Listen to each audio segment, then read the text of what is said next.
10 ብሉጻት ጥቕስታቱ ኣስሚዐ ክፋኖኩም ይሐይሽ ካብ ስንፍና ምርሓቕ ዳ እምበር ካብ ሰነፍ ሰብ ምርሓቕ ንፉዕ ኣይገብረካን እዩ ንኽትጋገየሉ ዝጽበ ሰብ ንጽቡቕ ተግባራትካ ኣይቁጽሩን እዩ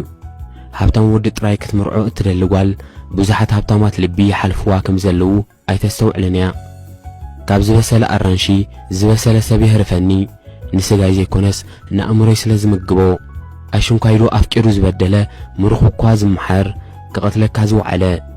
ንሰብ ንኹሉ ግዜ ክትሕምቆ እንተደሊኻ ብትሕትና ሰዓሮ ንግዚኡ ክትሕምቆ ግን ብሓይሊ ግጠሞ